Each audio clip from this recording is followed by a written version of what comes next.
Hello my friends and welcome back. Thank you very much for being with me again today. I have an article here where Zelensky, the president of Ukraine, is the main character, and he will explain to us in obviously an interview that he had with some media outlet why he would not negotiate with Russia and under what circumstances he would start negotiating with Russia.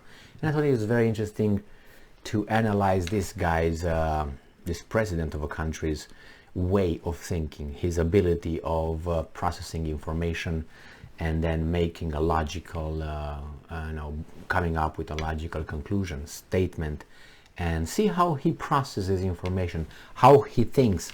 And if he doesn't think, then and he just talks like this, it can't be you're smart and talk like this unless you are smart and you're sneaky, or you're dumb and this is what you are. So let's see.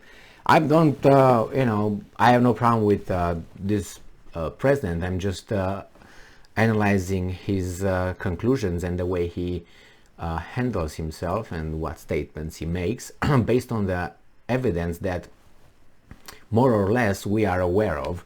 There are certain facts that cannot be denied. So you can't deny the existence of Ukraine as a state, its borders, Russia, when the Russians invaded with their army, certain treaties or agreements. Those are facts, so that's a, realities, evidence. So let's jump into it. This article comes from The Insider from July 22nd, which is today, 2022. And this is the title. Zelensky says there's no point in negotiating with Russia until it gets smashed in the face and all Ukrainian territories are liberated. All right, now let me just start analyzing this, how weird this is. Okay, will not negotiate with Russia until it gets smashed in the face. Okay, so that means you want to punch and then you want to negotiate. And that's one, so the first requirement is to be smashed in the face, Russia. Okay, and then all Ukrainian territories are liberated. Someone can claim the Ukrainian territories are liberated because the ones that are right now in Russians' hand may be called maybe not Ukrainian territories by some. So I don't know what he's talking about, because let's say if he says those are Ukraine's territories, the Russians can point out that no, that's incorrect. Those are not Ukrainian territories. Those are Russian territories. Like Crimea, for instance, is Russian territory. That's how they claim. So then, from the very beginning, this is not a way to start a conversation, or at least to make a point. It's like I tell you, we will talk only after I smash you in the face, and then I take your car, which I claim is mine, and you claim it's yours. So how can we start this? All right, let's move on and read further. So Zelensky told WSJ that Ukraine can't agree to a ceasefire until it takes its territory back from Russia. I already covered that. And then a ceasefire means a pause that gives the Russian Federation a break for rest. So it does to you too. So a break for you to rest as well, or you think you're restless. If you think you're restless, then we go to that article where it says that you guys had all kind of, you know what I mean? But anyway, that was I think too far. They went too far. Some Russians claiming that Ukrainians use those military biolabs to inject their soldiers with this and that, and they run on amphetamines and all that.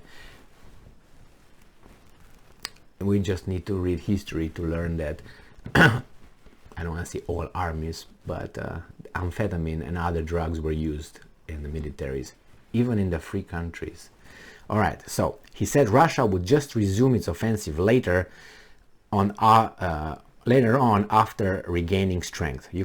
President of Ukraine said that in an interview with the Wall Street Journal that establishing the ceasefire in the war with Russia while allowing it to maintain control of parts of Ukraine would result in a prolonged conflict. All right, and now freezing the conflict with the Russian Federation means a pause that gives Russian Federation a break to rest, and gives you too a break to rest. And then they will not use this pause to change their geopolitics or to renounce their claims on the former Soviet republics. Did you understand that those are claimed as being their ancestral lands and is not the Soviet land that they claim? Crimea, they don't claim it as given by Soviets. That was conquered from the Tatars by whomever, I can't remember now. So yeah, the Tatars can say something. There's no Tatars much over there. Are they 7%, 12%? How much were they? And they voted. All right, let's move on. Russia would rest, and in 2 or 3 years it will seize 2 more regions and say again, freeze the conflict, and it will keep going further and further, 100%.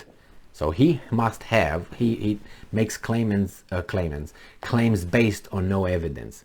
So this is a theory. I can have a theory, for instance, that Zelensky will invade Romania in about 5 months, when he just realizes that maybe Romania should be part of Ukraine, and then he would send Romanians to Hungary, and there would be ethnic cleansing. How about that? And he would take the Romanian resources because they belong to Ukraine. I mean, like this, I can talk all kind of shit. So this is the way he thinks, all right?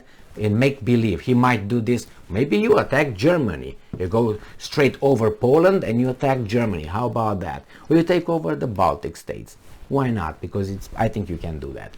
You see, this kind of scenarios, again, evidence? No. Like this, I can use scare tactics until cows come home. Anyway, so let's go. Ukrainians believe in all the territories must be liberated. Again, might not be your territories. They were given to you by Father Stalin, but not your territories.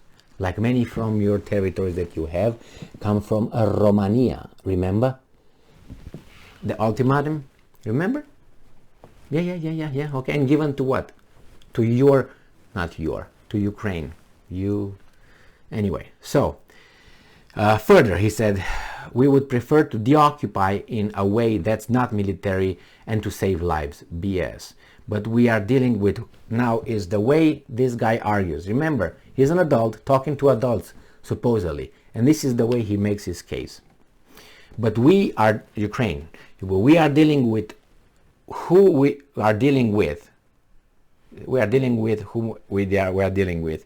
Until they get smashed in the face, they won't understand anything. Okay, that's very, how should I put it, very, not elevated, but sophisticated way of thinking, you gotta add. And he says here that this is the way that that he sees Russia and Putin. The Ukrainian leader ripped into Putin into response, telling the Wall Street Journal, he came here without talking. Well, that's false. Killing people, displaced 12 million, and now says Ukraine doesn't want to negotiate. They just murder people, destroy cities, enter them, and then say, let's negotiate. With whom can they talk? With rocks? They are covered in blood, and that this blood is impossible to wash off. We will not let them wash it off, he added. So he argued from pathos, not from logos. No logic, no brains, no reason. He just said that these guys are just, as they portray the Russians, just criminals and animals. That's how they're portrayed. And the losers because they don't know how to use their war machine. Or, yeah, we have a war machine, but they're so weak. Again, doesn't make sense. Now, he says here, he came here without talking, killing people. No, he didn't come over there without talking. Since 2014 until 2022, he talked to you. Where were you guys? Not you. You're whatever leaders over there propped by the West. Where were you? You had those Minsk agreements that you, when you came to power, you were supposed to implement. You didn't. He talked to you, didn't he? He tried. He told you guys. He talked to you all the time. All the time. This was the red line, the end of the line. That's it. He said, you are, regarding NATO in this case, you are on my doorstep. How far, how back you want me to go back? How? You are at my doorstep, in front of my house. So no, Putin tried to talk to you. You were bound by the Minsk agreements to implement them. You did not. And then he came to smash you and take what's his, in his opinion. So what do you want? And then you portray them as a child, as being bad, only bad. You do not assume any responsibility for this, correct? Correct. So you must be the saint one in a domestic violence, and the other one must be the brute, the aggressor, right? Because that's how it is in a family. One is only the victim, the other one in any conflict, one is only the victim and the poor, and the other one is the evil. That's what it is, right? There's no in between something. There's no two stories. It's your story. You see how illogical and shallow his argument is? He portrays Russia and Putin as being evil and animals, so you can't deal with them. They just kill people and you lie. He didn't want to talk. He wants to talk now. That's not true. You are still 8 years behind implementing the Minsk protocol. And then besides, let's say the Russians go back. Why would you negotiate then? You didn't want to negotiate before February 24th. So if they go back, what is to negotiate about? So you go back to the February 24th, where you didn't want to talk to the Russians, plus so much destruction, plus so many people dead, because you didn't want to talk before that. So yes, it's your fault, partly, right? Or not? So a little bit of self-reflection, okay, Mr. Zelensky. Why would you want to talk only when it's liberated? You had that opportunity in the 24th and you didn't do it. So what changed now? After so many thousands killed? So you see, this guy wants to talk and argues and negotiates in bad faith. That's what he wants to do. He will never negotiate. He will not negotiate. Because even if the Russians go back where they came from, he is not going to negotiate. He's going to ask for this, ask for that, ask for that, and all that. He's not going to say, okay, now let's go back to the Minsk protocols that I have to implement. That's international law. Your country signed it. And then you say, well, we don't want to consider that. Then why should we make another treaty with you, an agreement? So we can make an agreement every day, and you like this one, you tear it off, you get another one, you don't like that one. What's the point making another one? No, you first do. That's how it's in diplomacy and in business. I mean, if you don't follow a contract and you say, okay, let's make a contract in a year. No, you didn't follow through with the first contract. What guarantees I have that you will follow through with this contract here? No, you're not trustworthy. Your word means nothing to me. Zero. Not even your guarantors, France and Germany. Zero. You're not trustworthy. You had 8 years.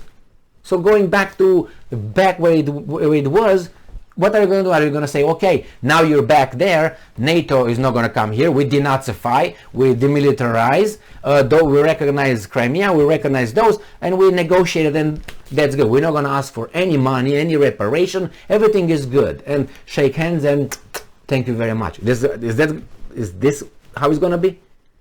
That's so ridiculous, and it's for children. A child talking to children. Or he's a weasel talking to children. Thank you very much for being with me again today. Stay strong, stay smart, look for the truth, and be just.